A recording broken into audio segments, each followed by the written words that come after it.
ಮನೆಯಲ್ಲಿ ಫ್ರಿಡ್ಜ್ ಇದ್ದರೆ ಒಮ್ಮೆ ಚೆಕ್ ಮಾಡ್ಕೊಳ್ಳಿ. ಯಾರಿಗೆ ಗೊತ್ತು, ಒಳಗಿಂದ ಹೆಣ ಬಿದ್ದರೂ ಬೀಳಬಹುದು. ಯಾಕಂದರೆ ಇಲ್ಲೊಬ್ಬ ವ್ಯಕ್ತಿ ಮನೆ ಫ್ರಿಡ್ಜ್ ಓಪನ್ ಮಾಡಿದ ಕೂಡಲೇ ಅದರೊಳಗಿಂದ ಹೆಣ್ಣಿನ ಹೆಣ ಹೊರಬಿದ್ದಿದೆ. ಮಹಿಳೆಯನ್ನು ಕೊಲೆ ಮಾಡಿ ಅವಳ ಕೈಕಾಲು ಕಟ್ಟಿ ಫ್ರಿಡ್ಜಲ್ಲಿ ತುಂಬಿಸಿಬಿಟ್ಟಿದ್ರು. ಕೊಲೆಯಾದ ಆ ಮಹಿಳೆ ಯಾರು? ಒಂದು ಮನೆ, ಇಬ್ಬರು ಬಾಡಿಗೆದಾರರು. ಅರ್ಧ ಪೋರ್ಷನ್ನಲ್ಲಿ ಒಬ್ಬ ವ್ಯಕ್ತಿ ಇರ್ತಾ ಇದ್ದ, ಮತ್ತೊಂದು ಪೋರ್ಷನ್ನಲ್ಲಿ ಒಂದು ಫ್ಯಾಮಿಲಿ ಇರ್ತಿತ್ತು. ಒಬ್ಬ ತಿಂಗಳಿಗೆ ಸರಿಯಾಗಿ ಆನ್ಲೈನ್ನಲ್ಲಿ ಬಾಡಿಗೆ ಕೊಡ್ತಾ ಇದ್ದ, ಆದರೆ ಮನೆಯಲ್ಲಿ ಹೆಚ್ಚು ಇರ್ತಾನೆ ಇರಲಿಲ್ಲ. ಬರೀ ಅವನ ವಸ್ತುಗಳು ಮಾತ್ರ ಇದ್ವು. ಬಟ್ ಫ್ಯಾಮಿಲಿ ಅವನಿಗೆ ಆ ಮನೆ ಚಿಕ್ಕದಾಗ್ತಿತ್ತು. ಅದಕ್ಕೆ ಹೆಂಗಿದ್ರೂ ಇನ್ನೊಬ್ಬ ಬಾಡಿಗೆದಾರ ರೂಮ್ ಯೂಸ್ ಮಾಡ್ತಾ ಇಲ್ಲ, ನಾವಾದರೂ ಯೂಸ್ ಮಾಡ್ಕೊಳ್ಳೋಣ ಅಂತ ರೂಮ್ ಕ್ಲೀನ್ ಮಾಡ್ತಾನೆ. ಫ್ರಿಡ್ಜ್ ಆನಲ್ಲಿತ್ತು. ಅದನ್ನು ನೋಡಿ ಅಯ್ಯೋ ಸುಮ್ಮನೆ ಯಾಕೆ ಫ್ರಿಡ್ಜ್ ಆನ್ ಇಡೋದು, ಕರೆಂಟ್ ಬಿಲ್ ಬೇರೆ ಜಾಸ್ತಿ ಬರ್ತಾ ಇದೆ ಅಂದ್ಕೊಂಡು ಫ್ರಿಡ್ಜ್ನ ಸ್ವಿಚ್ ಆಫ್ ಮಾಡಿಬಿಡ್ತಾನೆ.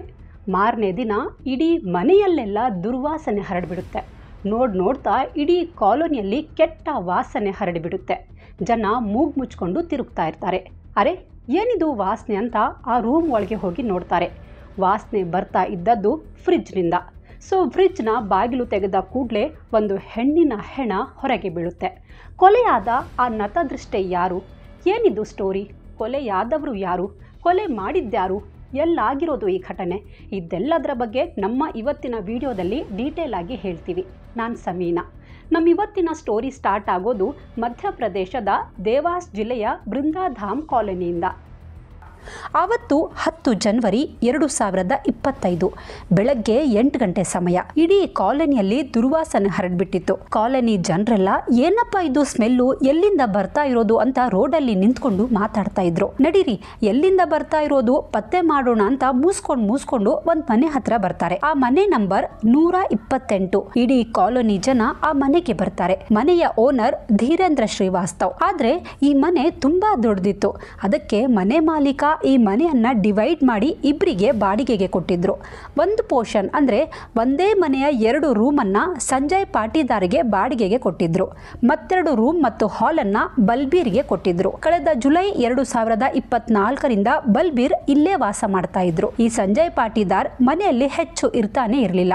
ಆದ್ರೆ ಮಕ್ಕಳಿಗೆ ಓದೋಕೆ ಜಾಗ ಸಾಕಾಗ್ತಾ ಇರಲಿಲ್ಲ. ಅದಕ್ಕೆ ಓನರ್ಗೆ ಫೋನ್ ಮಾಡಿ ಈ ಮನೆಯಲ್ಲಿ ಹೆಂಗಿದ್ರು ಸಂಜಯ್ ಹೆಚ್ಚು ಇರಲ್ಲ, ಇಡೀ ಮನೆ ನಮ್ಗೆ ಕೊಟ್ಬಿಡಿ ಅಂತ ಕೇಳ್ತಾನೆ ಇರ್ತಿದ್ದ. ಅದಕ್ಕೆ ಒಂದಿನ ಧೀರೇಂದ್ರ ಆಯ್ತು ಅವನ ಸಾಮಾನೆಲ್ಲ ಒಂದ್ ಕಡೆ ಇಟ್ಬಿಡಿ, ನಾನು ಸಂಜಯ್ ಜೊತೆ ಮಾತಾಡ್ತೀನಿ ಅಂತ ಹೇಳ್ತಾರೆ. ಅವನ ರೂಮ್ ಲಾಕ್ ಹೊಡೆದು ಕ್ಲೀನ್ ಮಾಡ್ಕೊಳ್ಳಿ ಅಂತಾನು ಹೇಳ್ತಾರೆ. ಸರಿ ಅಂತ ಬಲ್ಬೀರ್ ಆ ರೂಮ್ ಓಪನ್ ಮಾಡಿ ಕ್ಲೀನ್ ಮಾಡ್ತಾರೆ. ಕ್ಲೀನಿಂಗ್ ಎಲ್ಲ ಆದ್ಮೇಲೆ ಫ್ರಿಡ್ಜ್ ಅನ್ನ ನೋಡ್ತಾರೆ. ಅರೆ ಮೊದಲೇ ಕರೆಂಟ್ ಬಿಲ್ ಜಾಸ್ತಿ ಬರ್ತಾ ಇದೆ. ಈ ಸಂಜಯ್ ನೋಡಿದ್ರೆ ಸುಮ್ಮನೆ ಫ್ರಿಡ್ಜ್ ಅನ್ನ ಆನ್ ಇಟ್ಬಿಟ್ಟಿದ್ದಾನೆ ಅಂತ ಫ್ರಿಡ್ಜ್ನ ಸ್ವಿಚ್ ಆಫ್ ಮಾಡಿಬಿಡ್ತಾನೆ. ಆವತ್ತು ಏನೂ ವಿಶೇಷ ಅನ್ಸಲ್ಲ. ಬಟ್ ಯಾಕೋ ಮಾರನೇ ದಿನ ನೋಡಿದ್ರೆ ಇಡೀ ಮನೆ ಗಬ್ಬು ನಾರ್ತಾ ಇರುತ್ತೆ. ಅಷ್ಟೇ ಅಲ್ಲ, ಮನೆಯ ಸುತ್ತಮುತ್ತ ಕೂಡ ಕೆಟ್ಟ ವಾಸನೆ ಹರಡಿತ್ತು. ಆಗ್ಲೇ ಊರ ಜನ ಇವರ ಮನೆಗೆ ಬಂದಿದ್ದು. ಬಲ್ಬೀರ್ ಫ್ರಿಡ್ಜ್ ಇದ್ದ ರೂಮ್ ಹತ್ರ ಹೋಗಿ ನೋಡ್ತಾರೆ. ಕೆಳಗಡೆ ಎಲ್ಲ ರಕ್ತ ಹರಡಿತ್ತು. ಅದನ್ನ ನೋಡಿ ಹೆದರ್ಕೊಂಡು ಬಲ್ಬೀರ್ ಮನೆ ಮಾಲೀಕ ಧೀರೇಂದ್ರ ಶ್ರೀವಾಸ್ತವ್ಗೆ ಫೋನ್ ಮಾಡಿ ವಿಷಯ ಹೇಳ್ತಾರೆ. ಪೊಲೀಸರಿಗೂ ಇನ್ಫಾರ್ಮ್ ಮಾಡ್ತಾರೆ. ಪೊಲೀಸರು ಸ್ಥಳಕ್ಕೆ ಬರ್ತಾರೆ. ಪೊಲೀಸರು ರೂಮ್ ಒಳಗೆ ಹೋಗಿ ನೋಡಿದಾಗ ಫ್ರಿಡ್ಜ್ ಅನ್ನ ಸೀರೆಯಿಂದ ಫುಲ್ ಪ್ಯಾಕ್ ಮಾಡಿಬಿಟ್ಟಿದ್ರು. ಒಂಚೂರು ಗಾಳಿ ಆಚೆಯಿಂದ ಒಳಗಿಂದ ಆಚೆಗೆ ಬರ್ದೇ ಇರೋ ಹಾಗೆ ಸೀಲ್ ಮಾಡಿಬಿಟ್ಟಿದ್ರು. ಅದನ್ನೆಲ್ಲ ಬಿಚ್ಚಿ ಫ್ರಿಡ್ಜ್ ಡೋರ್ ಓಪನ್ ಮಾಡ್ತಾರೆ. ತೆಗೆದ ಕೂಡಲೇ ಒಳಗಿಂದ ಒಂದು ಶವ ಧೊಪ್ ಅಂತ ಕೆಳಗೆ ಬೀಳುತ್ತೆ. ಆ ಶವ ಒಬ್ಬ ಮಹಿಳೆಯದ್ದು. ಅವಳಿಗೆ 30ರಿಂದ 32 ವರ್ಷ ಇರಬಹುದು. ಯಾರೋ ಅವಳ ಕೊಲೆ ಮಾಡಿ ಅವಳ ಕೈಕಾಲ್ಗಳನ್ನ ಹಗ್ಗದಿಂದ ಟೈಟ್ ಆಗಿ ಕಟ್ಟಿ ಫ್ರಿಡ್ಜ್ ಅಲ್ಲಿ ಇಟ್ಬಿಟ್ಟಿದ್ರು. ಶವ ಫುಲ್ ಬ್ಲ್ಯಾಕ್ ಆಗೋಗಿತ್ತು. ಆಗ ಪೊಲೀಸರು ಈ ಮಹಿಳೆ ಯಾರು, ಎಲ್ಲಿ ಅವಳು, ನೀವು ನೋಡಿದ್ದೀರಾ ಅಂತ ಅಲ್ಲಿದ್ದವರನ್ನ ಕೇಳ್ತಾರೆ. ನಂತರ ಶವವನ್ನ ಪೋಸ್ಟ್ ಮಾರ್ಟಮ್ಗೆ ಕಳಿಸ್ತಾರೆ. ಪೊಲೀಸರಿಗೆ ಬಲ್ಬೀರ್ ಮಾಹಿತಿ ಕೊಡ್ತಾರೆ. ಈ ಮನೆ ನಮ್ದಲ್ಲ ಸರ್, ನಾವಿಲ್ಲಿ 6 ತಿಂಗಳಿಂದ ಬಾಡಿಗೆಗೆ ಇರೋದು, ಓನರ್ಗೆ ಕೇಳಿ ಅಂತಾನೆ. ಪೊಲೀಸರು ಅವರೆಲ್ಲಿದ್ದಾರೆ ಅಂತ ಕೇಳ್ತಾರೆ. ಮನೆ ಓನರ್ ಹೆಸರು ಧೀರೇಂದ್ರ ಶ್ರೀವಾಸ್ತವ್. ಇಲ್ಲಿಂದ 40 ಕಿಲೋಮೀಟರ್ ದೂರ ಇಂದೋರ್ನಲ್ಲಿರ್ತಾರೆ ಅಂತಾರೆ. ಪೊಲೀಸರು ಧೀರೇಂದ್ರಗೆ ಫೋನ್ ಮಾಡಿ ತಕ್ಷಣ ಮನೆಗೆ ಬರೋಕ್ ಹೇಳ್ತಾರೆ. ಧೀರೇಂದ್ರ ಶ್ರೀವಾಸ್ತವ್ ಹೆದರ್ಕೊಂಡು ಟೆನ್ಷನ್ ನಲ್ಲಿ ಮನೆಗೆ ಬರ್ತಾರೆ. ಮನೆ ಯಾವಾಗ ತಗೊಂಡಿರೋದು, ಯಾರಿಗೆ ಬಾಡಿಗೆಗೆ ಕೊಟ್ಟಿದ್ರಿ ಅಂತೆಲ್ಲ ಪ್ರಶ್ನೆ ಕೇಳ್ತಾರೆ. ಆಗ ಧೀರೇಂದ್ರ 2014ರಲ್ಲಿ ಮನೆ ತಗೊಂಡಿದ್ದು ಸರ್, ಆಗ್ಲಿಂದಾನೇ ಮನೆ ಬಾಡಿಗೆಗೆ ಕೊಟ್ಟಿದ್ದೀನಿ. ತುಂಬಾ ಜನ ಬಾಡಿಗೆಗೆ ಬಂದ್ರು, ಖಾಲಿ ಮಾಡ್ಕೊಂಡು ಹೋದ್ರು. ಇದು ಒಂದೇ ಮನೆ, ದೊಡ್ಡದಿರೋದ್ರಿಂದ 2 ಪೋರ್ಷನ್ ಮಾಡಿದ್ದೀನಿ. ಈಗ ಒಂದ್ರಲ್ಲಿ ಬಲ್ಬೀರ್ ಸಿಂಗ್ ಇದ್ದಾರೆ, ಇನ್ನೊಂದ್ ಮನೆ ಸಂಜಯ್ ಪಾಟೀದಾರ್ ಅನ್ನೋ ವ್ಯಕ್ತಿಗೆ ಕೊಟ್ಟಿದ್ದೀನಿ ಅಂತಾರೆ ಧೀರೇಂದ್ರ. ಈ ಸಂಜಯ್ ಪಾಟೀದಾರ್ ಯಾರು, ಎಲ್ಲಿ ಅವನು, ಯಾವಾಗಿಂದ ಈ ಮನೆ ಬಾಡಿಗೆಗೆ ತಗೊಂಡಿದ್ದಾನೆ, ಎಷ್ಟು ಜನ ಇರ್ತಿದ್ರು ಮನೆಯಲ್ಲಿ ಅಂತ ಕೇಳ್ತಾರೆ. ಸರ್, ಸಂಜಯ್ ಉಜ್ಜೈನ್ನ ಇಂಗೋರಿಯಾದ ಮೌಲಾನ ಊರವನು. ಅವನು ಏನು ಕೆಲಸ ಮಾಡ್ತಾನೆ ಗೊತ್ತಿಲ್ಲ. 5 ದಿನದ ಹಿಂದೆ ಅಷ್ಟೇ ನಾನು ಇಲ್ಲಿಗೆ ಬಂದು ಹೋಗಿದ್ದೆ. ಆಗ ಅವನಿಗೆ ಫೋನ್ ಮಾಡಿ, ನೀನು ಈ ಮನೆಯಲ್ಲಿ ಹೆಚ್ಚು ಇರೋದೇ ಇಲ್ಲ, ಸುಮ್ಮನೆ ಯಾಕೆ ಬಾಡಿಗೆ ಕಟ್ತೀಯಾ, ಮನೆ ಖಾಲಿ ಮಾಡಿಬಿಡು, ಮನೆಯ ಸಾಮಾನೆಲ್ಲ ಎತ್ಕೊಂಡು ಹೋಗು ಅಂತ ಹೇಳಿದ್ದೆ. ಅದಕ್ಕೆ ಸಂಜಯ್, ನಿಮಗೆ ನಾನು ಪ್ರತಿ ತಿಂಗಳು ಬಾಡಿಗೆ ಕೊಡ್ತಾ ಇದ್ದೀನಿ ತಾನೇ, ಡೇಟ್ಗೆ ಪಕ್ಕ ದುಡ್ಡು ಟ್ರಾನ್ಸ್ಫರ್ ಮಾಡ್ತಾ ಇದ್ದೀನಿ, ಹಾಗಿದ್ಮೇಲೆ ನಾನಿದ್ರೇನು ಇಲ್ಲದೇ ಇದ್ರೇನು ನಿಮಗೇನು ತೊಂದರೆ ಇಲ್ವಲ್ಲ, ನನ್ನ ವಸ್ತುಗಳೆಲ್ಲ 2 ರೂಮಲ್ಲಿ ಬಿದ್ದಿರಲಿ ಬಿಡಿ ಅಂದಿದ್ದ. ಅದಕ್ಕೆ ನಾನೂ ಕೂಡ ಯೋಚನೆ ಮಾಡಿದೆ, ಹೌದಲ್ವಾ ಬಿಡು, ನನಗಂತೂ ಡೇಟ್ಗೆ ಸರಿಯಾಗಿ ದುಡ್ಡು ಕೊಡ್ತಾ ಇದ್ದಾನೆ, ಅವನಿಂದ ನನಗೇನೂ ಪ್ರಾಬ್ಲಮ್ ಕೂಡ ಇಲ್ಲ, ಏನಾದರೂ ಮಾಡ್ಕೊಳ್ಳಿ ಅಂತ ಸುಮ್ಮನಿದ್ದೆ ಅಂತ ಧೀರೇಂದ್ರ ಪೊಲೀಸರಿಗೆ ಹೇಳ್ತಾರೆ. ನಮಗೆ ಈ ಕೊಲೆ ಬಗ್ಗೆ ಏನೂ ಗೊತ್ತಿಲ್ಲ ಸರ್. ಸಂಜಯ್ ಜೂನ್ 2024ರಿಂದ ಈ ಮನೆಯಲ್ಲಿ ಇರ್ತಾನೆ ಇರಲಿಲ್ಲ, ಯಾವಾಗಲೋ ಒಂದ್ಸಲ ಬರೋದು ಹೋಗೋದು ಮಾಡ್ತಿದ್ದ ಅಷ್ಟೇ ಅಂತಾನೆ. ಬಲ್ಬೀರ್ಗೆ ಪೊಲೀಸರು ಕೆಲವೊಂದು ಪ್ರಶ್ನೆ ಕೇಳ್ತಾರೆ. ನಿಮ್ಮ ಜೊತೆ ಅವನು ಹೇಗಿದ್ದ, ಅವನು ಎಂಥ ವ್ಯಕ್ತಿ ಅಂತ ಕೇಳ್ತಾರೆ. ಸರ್, ಅವನ ಜೊತೆ ನಾವೇನು ಹೆಚ್ಚು ಮಾತಾಡ್ತಾ ಇರಲಿಲ್ಲ, ಬರೀ ಹಾಯ್ ಬಾಯ್ ಅಷ್ಟೇ. ನಾನು ಮಾಡಿದ ಒಂದೇ ಒಂದು ತಪ್ಪಂದರೆ ಸಂಜಯ್ ಹೆಂಗಿದ್ರು ಮನೆಯಲ್ಲಿ ಇರಲ್ವಲ್ಲ ಅಂತ ಅವನ ರೂಮ್ ಕ್ಲೀನ್ ಮಾಡಿಕೊಂಡು ಯೂಸ್ ಮಾಡೋಣ ಅಂತ ನಿನ್ನೆ ಕ್ಲೀನ್ ಮಾಡೋಕೆ ಹೋಗಿದ್ದೆ. ಹಾಗೆ ಮನೆಯ ಕರೆಂಟ್ ಬಿಲ್ ಜಾಸ್ತಿ ಬರ್ತಾ ಇತ್ತು, ಸೊ ಸುಮ್ಮನೆ ಯಾಕೆ ಈ ಫ್ರಿಡ್ಜ್ ಉರ್ಸೋದು ಅಂತ ಫ್ರಿಡ್ಜ್ನ ಸ್ವಿಚ್ ಆಫ್ ಮಾಡಿದೆ. ಇಷ್ಟು ಬಿಟ್ರೆ ನನ್ಗೇನೂ ಗೊತ್ತಿಲ್ಲ ಸರ್ ಅಂತ ಕಣ್ಣಲ್ಲಿ ನೀರು ತುಂಬ್ಕೋತಾರೆ. ಪೊಲೀಸರು ಒಂದು ಟೀಮ್ ರೆಡಿ ಮಾಡ್ತಾರೆ. ಉಜ್ಜೈನ್ನ ಸಂಜಯ್ ಊರಿಗೆ ಹೋಗ್ತಾರೆ. ಮಧ್ಯಾಹ್ನದ ಸುಮಾರಿಗೆ ಸಂಜಯ್ ತನ್ನ ಮನೆಯಲ್ಲೇ ಪೊಲೀಸರಿಗೆ ತಗಲಾಕೊಂಡಿದ್ದ. ಅವನನ್ನು ವಶಕ್ಕೆ ತಗೊಂಡು ವಿಚಾರಣೆ ಸ್ಟಾರ್ಟ್ ಮಾಡ್ತಾರೆ.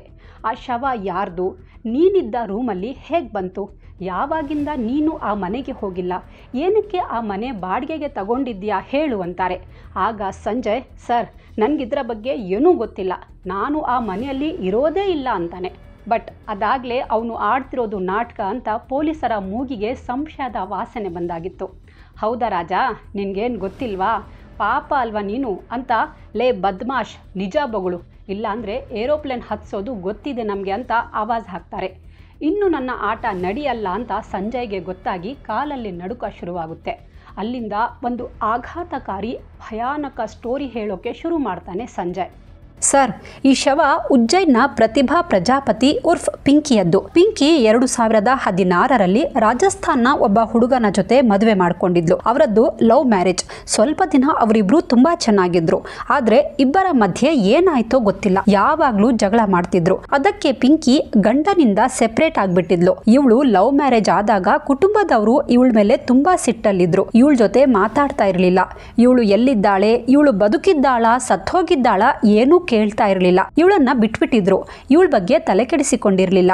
ಹೀಗಿರುವಾಗ ಒಂದಿನ ನಾವಿಬ್ರು ಮೀಟ್ ಆದ್ವಿ. ನನಗೆ ಮದುವೆಯಾಗಿ ಒಬ್ಳು ಮಗಳಿದ್ದಾಳೆ. ಆದ್ರೂ ನಾನು ಇವಳ ಜೊತೆ ಫ್ರೆಂಡ್ಶಿಪ್ ಮಾಡ್ಕೊಂಡೆ. ನಾವಿಬ್ರು 5 ವರ್ಷ ಲಿವಿನ್ ನಲ್ಲಿದ್ವಿ. ನಾವಿಬ್ರು ಗಂಡ ಹೆಂಡತಿ ತರಾನೇ ಇದ್ವಿ. 3 ವರ್ಷ ಅವಳನ್ನ ನಾನು ಉಜ್ಜೈನ್ನಲ್ಲೇ ಇಟ್ಟಿದ್ದೆ. 2 ವರ್ಷದ ಹಿಂದೆ 2023ರಲ್ಲಿ ಉಜ್ಜೈನ್ ಬಿಟ್ಟು ಬಂದೆ. ಇಲ್ಲಿ ದೇವಾಸ್ ಜಿಲ್ಲೆಯ ಬೃಂದಾಧಾಮ್ ಕಾಲೋನಿಯಲ್ಲಿ ಒಂದು ಬಾಡಿಗೆಗೆ ಮನೆ ತಗೊಂಡಿದ್ದೆ. ನಾವಿಬ್ರು ತುಂಬಾ ಚೆನ್ನಾಗಿದ್ವಿ, ಸಂತೋಷವಾಗಿ ಇದ್ವಿ. ಅಲ್ಲಿರೋರೆಲ್ಲ ನಮ್ಮನ್ನ ಗಂಡ ಹೆಂಡತಿ ಅಂದ್ಕೊಂಡಿದ್ರು. ಪಿಂಕಿ ಕೂಡ ನನ್ನ ಹೆಸರಿನ ಕುಂಕುಮ ಇಟ್ಕೊಂಡು ಹೊರಗಡೆ ಹೋಗ್ತಾ ಇದ್ಲು. ನನ್ಗೆ ಮದುವೆ ಆಗಿದೆ ಅನ್ನೋ ವಿಷಯ ಗೊತ್ತಿದ್ದು ಅವಳು ನನ್ ಜೊತೆ ಇರ್ತಾ ಇದ್ಲು. ಅಕ್ಕಪಕ್ಕದ ಮನೆಯವರು ಕೂಡ ನಮ್ಮ ಮನೆಗೆ ಬರ್ತಿದ್ರು, ಮಾತಾಡ್ತಾ ಇದ್ರು. ಹೀಗಿರುವಾಗ ಪಿಂಕಿಗೆ ಏನಾಯ್ತೋ ಗೊತ್ತಿಲ್ಲ. ಒಂದಿನ ನೀನು ನನ್ ಜೊತೆ ಮದುವೆ ಮಾಡ್ಕೋ ಅಂತ ಹಠ ಮಾಡಿದ್ಲು. ನಾನು ಇವಾಗ ಆಗಲ್ಲ ಅಂತೇಳಿ ಪುಸಲಾಯಿಸಿ ಸಮಾಧಾನ ಪಡಿಸಿದ್ದೆ. ಆದ್ರೆ ಬರ್ಬರ್ತಾ ಅವಳು ಮದುವೆ ಮಾಡ್ಕೋ ಅಂತ ತುಂಬಾ ಪ್ರೆಷರ್ ಹಾಕ್ತಿದ್ಲು. ಇಲ್ಲಿ ಎಲ್ರೂ ನಮ್ಮಿಬ್ರನ್ನ ಗಂಡ ಹೆಂಡತಿ ಅಂದ್ಕೊಂಡಿದ್ದಾರೆ, ಮದುವೆ ಆಗ್ಬಿಡೋಣ ಅಂತ ಅವಳು ಹೇಳ್ತಾನೆ ಇರ್ತಿದ್ಲು. ನಾನ್ ಮಾತ್ರ ನನ್ಗೆ ಮದುವೆ ಆಗಿದೆ, ಆಲ್ರೆಡಿ ಒಬ್ಬ ಮಗಳಿದ್ದಾಳೆ, ಸದ್ಯಕ್ಕೆ ನಿನ್ ಜೊತೆ ಮದುವೆ ಮಾಡ್ಕೊಳಕ್ ಆಗಲ್ಲ ಅಂತಿದ್ದೆ. ಇದೇ ವಿಚಾರಕ್ಕೆ ಇಬ್ಬರ ಮಧ್ಯೆ ಜಗಳ ಸ್ಟಾರ್ಟ್ ಆಗಿತ್ತು. 2024ರ ಜನವರಿಯಿಂದ ಈಚೆಗೆ ನಮ್ಮಿಬ್ಬರ ಮಧ್ಯೆ ಜಗಳ ಸ್ಟಾರ್ಟ್ ಆಗಿದ್ದು. ಇದರಿಂದ ನನ್ಗೆ ಬೇಜಾರಾಗ್ಬಿಟ್ಟಿತ್ತು ಸರ್ ಅಂತ ಪೊಲೀಸರಿಗೆ ಸಂಜಯ್ ಹೇಳಿದ್ದ. ಅವತ್ತು ಮಾರ್ಚ್ 2024 ನನ್ನ ಫ್ರೆಂಡ್ ಉಜ್ಜೈನ್ನ ಇಂಗೋರಿಯಾದಲ್ಲಿದ್ದ ವಿನೋದ್ ದವೆ ನಮ್ಮ ಮನೆಗೆ ಬಂದಿದ್ದ. ಅವನ್ ಮುಂದೆ ಪ್ರತಿಭಾ ತುಂಬಾ ಜೋರ್ ಜಗಳ ಮಾಡ್ತಿದ್ಲು. ನನ್ಗೂ ಪಿತ್ತ ನೆತ್ತಿಗೇರಿತ್ತು. ಅವಳು ಅವತ್ತು ಸಲ್ವಾರ್ ಕಮೀಸ್ ಹಾಕೊಂಡಿದ್ಲು. ಕೋಪದಲ್ಲಿ ನಾನು ಅವಳ ದುಪಟ್ಟ ತಗೊಂಡು ಅವಳ ಕುತ್ತಿಗೆ ಬಿಗಿದು ಬಿಟ್ಟೆ. ಆಗ ಪ್ರತಿಭಾ ಜೋರಾಗಿ ಕೂಗೋಕೆ ಸ್ಟಾರ್ಟ್ ಮಾಡಿದ್ಲು. ನನ್ನ ಸ್ನೇಹಿತ ವಿನೋದ್ ಪ್ರತಿಭಾಳ ಬಾಯಿ ಗಟ್ಟಿ ಅದುಮಿ ಹಿಡ್ಕೊಂಡ. ನಾನು ದುಪಟ್ಟ ಬಿಗಿ ಮಾಡಿದೆ. ಅವಳು ಸಾಯೋ ತನಕ ಕುತ್ತಿಗೆ ಹಿಸುಕಿಬಿಟ್ಟೆ. ಅವಳು ಸತ್ತೋದ್ಲು. ನೆಕ್ಸ್ಟ್ ಏನ್ ಮಾಡ್ಬೇಕು ಅಂತ ಇಬ್ರಿಗೂ ಗೊತ್ತಾಗ್ಲಿಲ್ಲ. ಇಬ್ರು ಕೂತ್ಕೊಂಡು ತುಂಬಾ ಹೊತ್ತು ಯೋಚನೆ ಮಾಡಿದ್ವಿ. ಆಗ ನಮ್ಗೆ ಈ ಫ್ರಿಡ್ಜ್ ಕಾಣಿಸ್ತು. ಫ್ರಿಡ್ಜ್ ಅಲ್ಲಿದ್ದ ಎಲ್ಲಾ ಐಟಮ್ಸ್ ಹೊರಗೆ ತೆಗೆದ್ವಿ. ಪ್ರತಿಭಾಳ ಕೈ ಕಾಲು ಕಟ್ಟಿದ್ವಿ. ಅವಳನ್ನ ಫ್ರಿಡ್ಜ್ ಅಲ್ಲಿ ಇಟ್ಬಿಟ್ವಿ. ಆಮೇಲೆ ಅವಳದ್ದೇ ಸೀರೆ ತಗೊಂಡು ಫ್ರಿಡ್ಜ್ ನ ಟೈಟ್ ಆಗಿ ಕಟ್ಟಿದ್ವಿ. ನಂತರ ಫ್ರಿಡ್ಜ್ ಆನ್ ಮಾಡಿ ಮನೆ ಲಾಕ್ ಮಾಡ್ಕೊಂಡು ನಾವಿಬ್ರು ಮನೆಯಿಂದ ಆಚೆ ಹೋಗ್ಬಿಟ್ವಿ ಅಂತ ಸಂಜಯ್ ತಾನು ಮಾಡಿದ ಘನ ಕಾರ್ಯದ ಬಗ್ಗೆ ಪೊಲೀಸರ ಹತ್ರ ಹೇಳಿದ್ದ. ಈ ಪಾಪಿ ಎಂಥ ಕ್ರಿಮಿನಲ್ ಅಂದ್ರೆ ಫ್ರಿಡ್ಜ್ ನಲ್ಲಿ ಪ್ರತಿಭಾಳ ಶವ ಇಟ್ಟು ಅದೇ ರೂಮ್ ಅಲ್ಲಿ ತಾನು ಆರಾಮಾಗಿ ಇರ್ತಿದ್ದ. ಆವಾಗ ಬಂದು ಹೋಗ್ತಿದ್ದ. ಫ್ರಿಡ್ಜ್ ಆನ್ ಇದ್ದಿದ್ರಿಂದ ಏನೂ ಪ್ರಾಬ್ಲಮ್ ಆಗಿರಲಿಲ್ಲ. ಆದ್ರೆ ಸ್ವಲ್ಪ ದಿನ ಆದ್ಮೇಲೆ ಮನೆಯಲ್ಲಿ ನಾನೊಬ್ನೇ ಇದ್ದದ್ದು ನೋಡಿ ಅಕ್ಕಪಕ್ಕದವರು ಪಿಂಕಿ ಭಾಬಿ ಎಲ್ಲಿ ಕಾಣಿಸ್ತಾ ಇಲ್ವಲ್ಲ ಅಂತ ಕೇಳೋಕೆ ಸ್ಟಾರ್ಟ್ ಮಾಡಿದ್ರು. ಆಗ ನಾನು ಅವಳ ಅಮ್ಮನಿಗೆ ಅಟ್ಯಾಕ್ ಆಗಿದೆ, ಅದಕ್ಕೆ ಅವಳು ತವರಿಗೆ ಹೋಗಿದ್ದಾಳೆ, ಇನ್ನು ಸ್ವಲ್ಪ ದಿನ ನಾವು ಮನೆ ಖಾಲಿ ಮಾಡ್ಬಿಡ್ತೀವಿ ಅಂತ ಸುಳ್ಳು ಹೇಳಿದ್ದೆ. ನನ್ನ ಮನೆ ವಸ್ತು ಎಲ್ಲ ಇಲ್ಲೇ ರೂಮಲ್ಲಿ ಇರಲಿ, ನೀವು ಅದನ್ನ ಮುಟ್ಬೇಡಿ, ಪ್ರತಿ ತಿಂಗಳು ನಾನು ಬಾಡಿಗೆ ಕೊಡ್ತೀನಿ ಅಂತ ಮನೆ ಮಾಲೀಕನಿಗೆ ಹೇಳಿದ್ದೆ. ಬಟ್ ಅದ್ ಹೇಗೋ ಇವತ್ತು ನಿಮ್ಗೆ ಗೊತ್ತಾಗ್ಬಿಡ್ತು ಅಂತ ಸಂಜಯ್ ಪೊಲೀಸರ ಮುಂದೆ ತಪ್ಪೊಪ್ಪಿಕೊಂಡಿದ್ದ. ಸಂಜಯ್ ನನ್ನ ಪೊಲೀಸರು ಅರೆಸ್ಟ್ ಮಾಡಿದ್ರು. ಈ ಪಾಪಿ ಎಂಥ ಕ್ರಿಮಿನಲ್ ಅಂದ್ರೆ ಫ್ರಿಡ್ಜಲ್ಲಿ ಪ್ರತಿಭಾಳ ಶವ ಇಟ್ಟು ಅದೇ ರೂಮಲ್ಲಿ ತಾನು ಆರಾಮಾಗಿ ಇರ್ತಿದ್ದ. ಆವಾಗ ಬಂದು ಹೋಗ್ತಾ ಇದ್ದ. ಫ್ರಿಡ್ಜ್ ಆನ್ ಇದ್ದಿದ್ರಿಂದ ಏನೂ ಪ್ರಾಬ್ಲಮೇ ಆಗಿರಲಿಲ್ಲ. ವಿನೋದ್ನ ಅರೆಸ್ಟ್ ಮಾಡೋಕೆ ಹೋದರೆ ಪೊಲೀಸರಿಗೆ ಇವನ ಬಗ್ಗೆ ಒಂದು ವಿಷಯ ಗೊತ್ತಾಗಿತ್ತು. ಈ ವಿನೋದ್ ಆಲ್ರೆಡಿ ಒಂದು ಅಪರಾಧ ಪ್ರಕರಣದಲ್ಲಿ ಆರೋಪಿಯಾಗಿದ್ದ. ರಾಜಸ್ಥಾನದ ಟೊಂಕಾದಲ್ಲಿ ಒಂದು ಅಪರಾಧ ಮಾಡಿದ್ದ. ಈ ಹಿನ್ನೆಲೆಯಲ್ಲಿ ಅವನನ್ನು ಆಲ್ರೆಡಿ ಅರೆಸ್ಟ್ ಮಾಡಿ ಜೈಲಿಗಟ್ಟಿದ್ರು. ಎಂಥ ವಿಪರ್ಯಾಸ ನೋಡಿ. ಇದೇ ವರ್ಷ ಅಂದರೆ ಫೆಬ್ರವರಿ 2025ಕ್ಕೆ ಸಂಜಯ್ನ ಮಗಳ ಮದುವೆ ಆಗೋದ್ರಲ್ಲಿತ್ತು. ಆದರೆ ಅಷ್ಟರಲ್ಲೇ ಅಪ್ಪ ಜೈಲಿಗೆ ಹೋಗಿದ್ದಾನೆ. ಪ್ರತಿಭಾ ತಂದೆ ತಾಯಿಗೆ ಮಗಳ ಕೊಲೆ ವಿಷಯ ಗೊತ್ತಾಗುತ್ತೆ. 10 ತಿಂಗಳ ಹಿಂದೆ ಮಗಳ ಬರ್ಬರ ಕೊಲೆಯಾಗಿದ್ದರೂ ಅವಳ ಬಗ್ಗೆ ಒಂಚೂರು ವಿಚಾರಿಸಿರಲಿಲ್ಲ. ಈಗ ಕುಟುಂಬದವರು ಶವವನ್ನು ತಗೊಂಡು ಹೋಗಿ ವಿಧಿವಿಧಾನದಂತೆ ಅಂತಿಮ ಸಂಸ್ಕಾರ ಮಾಡಿದ್ರು ಅಂತ ಮಾಧ್ಯಮಗಳು ರಿಪೋರ್ಟ್ ಮಾಡಿದ್ವು. ಪೊಲೀಸರು ಅಪ್ಪ ಅಮ್ಮನನ್ನ ವಿಚಾರಣೆ ಮಾಡಿದ್ರು. ನಿಮ್ಮ ಮಗಳ ಬಗ್ಗೆ ನೀವು ಒಂದಿನಾನು ವಿಚಾರಿಸ್ಲಿಲ್ವಾ? ಒಂದಿನಾನು ಮಗಳಿಗೆ ಫೋನೇ ಮಾಡ್ಲಿಲ್ವಾ? ಅವಳು 10 ತಿಂಗಳಿಂದ ಯಾರ ಸಂಪರ್ಕದಲ್ಲೂ ಇಲ್ಲ ಅಂದ್ರು ನೀವ್ಯಾಕೆ ತಲೆ ಕೆಡಿಸ್ಕೊಳ್ಳಿಲ್ಲ ಅಂತ ಕೇಳ್ತಾರೆ. ಸರ್, ಅವಳು ಲವ್ ಮ್ಯಾರೇಜ್ ಮಾಡ್ಕೊಂಡಿದ್ಲು. ಅದಕ್ಕೆ ನಮಗೆಲ್ಲ ಅವಳ ಮೇಲೆ ತುಂಬಾ ಕೋಪ ಇತ್ತು. ಅದಕ್ಕೆ ನಾವ್ಯಾರೂ ಅವಳ ಜೊತೆ ಮಾತಾಡ್ತಾ ಇರಲಿಲ್ಲ. ಅವಳು ಯಾರ ಜೊತೆ ಇರ್ತಿದ್ದಾಳೆ, ಎಲ್ಲಿದ್ದಾಳೆ ನಮಗೆ ಯಾವತ್ತೂ ಕೇಳಬೇಕು ಅನ್ನಿಸ್ಲೇ ಇಲ್ಲ. ನಮ್ಮ ಪಾಲಿಗೆ ಅವಳು ಆವತ್ತೇ ಸತ್ತೋಗಿದ್ಲು ಅಂತಾರೆ. ಬಹುಶಃ ಕರೆಂಟ್ ಬಿಲ್ ಜಾಸ್ತಿ ಬರ್ತಿದೆ ಅಂತ ಬಲ್ಬೀರ್ ಸಿಂಗ್ ಫ್ರಿಡ್ಜ್ನ ಸ್ವಿಚ್ ಆಫ್ ಮಾಡದೇ ಇದ್ದಿದ್ರೆ ಈಗಲೂ ಈ ಕೊಲೆ ಪ್ರಕರಣ ಬೆಳಕಿಗೆ ಬರ್ತಿರಲಿಲ್ಲ. ಈ ಕ್ರಿಮಿನಲ್ ಸಂಜಯ್ ಸ್ವಲ್ಪ ದಿನದಲ್ಲಿ ಬೇರೆ ಎಲ್ಲಾದರೂ ಹೋಗಿ ಹಾಯಾಗಿ ಇದ್ಬಿಡ್ತಿದ್ದ ಅನಿಸುತ್ತೆ. ಬಟ್ ಇವನ ಪಾಪದ ಕೊಡ ತುಂಬಿತ್ತು. ಕೊಲೆ ಮಾಡಿ ಯಾರೂ ಆರಾಮಾಗಿ ನೆಮ್ಮದಿಯಾಗಿ ಇರೋಕ್ಕೆ ಸಾಧ್ಯವೇ ಇಲ್ಲ. ಒಂದಲ್ಲ ಒಂದಿನ ತಾನು ಮಾಡಿದ ತಪ್ಪಿಗೆ ಶಿಕ್ಷೆ ಅನುಭವಿಸಲೇಬೇಕು. ಈ ಕೇಸ್ ಬಗ್ಗೆ ಏನನ್ಸುತ್ತೆ ಕಾಮೆಂಟ್ ಮಾಡಿ ತಿಳಿಸಿ.